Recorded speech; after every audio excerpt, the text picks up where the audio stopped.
Good morning po mga Pops and Moms. Ngayon po ay gagawa tayo ng tilapia omelette.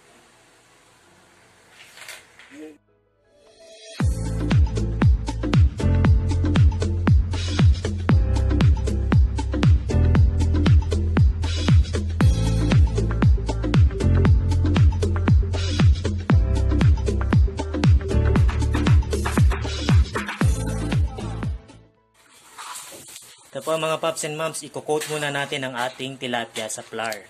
Lagyan natin siya ng panggisa mix para mas malasa siya. Then, halo lang po natin.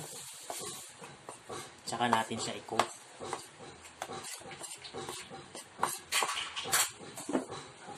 Then, ito ang ating tilapia.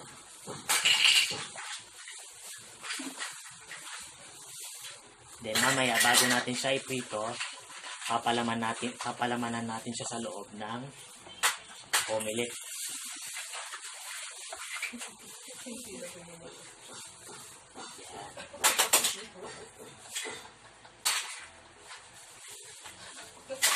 Yan po. Next naman gawin natin, iluto muna natin ang ating omelette.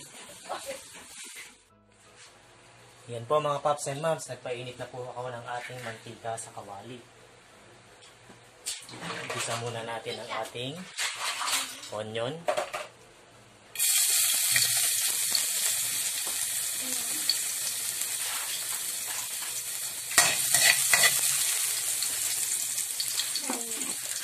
Ating ham, diced ham.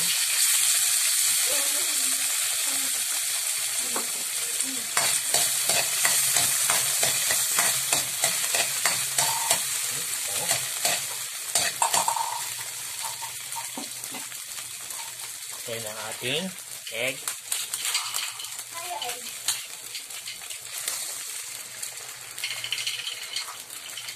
Sunod na natin ang ating quick melt cheese.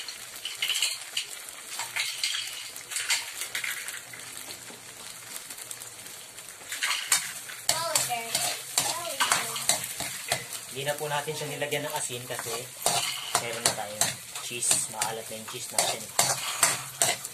And after na itong maluto, ipapalaman natin siya sa ating tilapia. Saka natin ipiprito ang ating tilapia.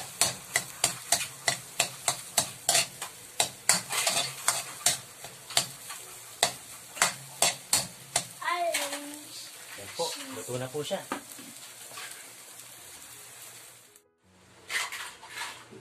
Yan po mga Pops and Moms, ipapalaman na po natin itong nilutong omelette.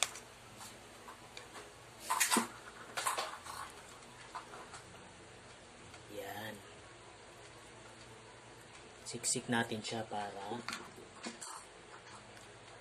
malagyan lahat ng palaman. Yan po.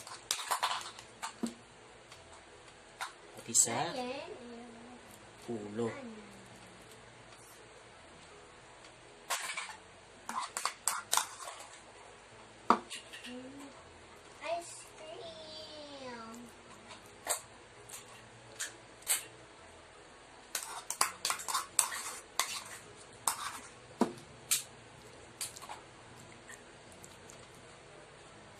Po. Tapos ipiprito na natin siya. Pag pinrito naman natin siya, onting mantika lang para hindi umabot dito sa palaman. Kasi pag umabot din sa palaman, baka mawalan ng lasa yung ating palaman. Yan po mga Pops and Moms, nagpainit na po tayo ng ating mantika sa kawali. Kailangan mainit na mainit ang ating mantika para hindi dumikit ang ating ipipritong tilapia. Ngayon, umuusok na siya, pwede na natin siyang ilagay, iprito. Yan po.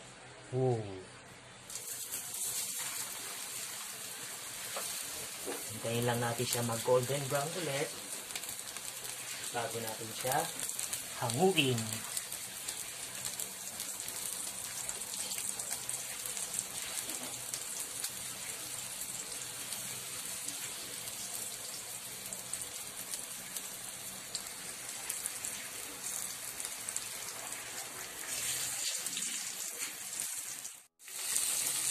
Yan, kung nakikita nyo po, binaligtad ko na ang ating tilapia.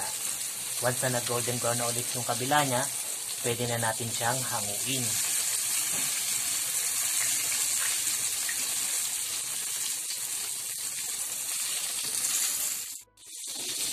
Yan po mga Pops and Moms, ni-reverse ko na ulit ang ating tilapia. So both side, luto na siya, golden brown na siya. Pwede na natin siyang hanguin. Ito na po ang ating omelette fish. Kain na tayo? Opo. Favorite mo ba ang fish? Oo. Let's eat!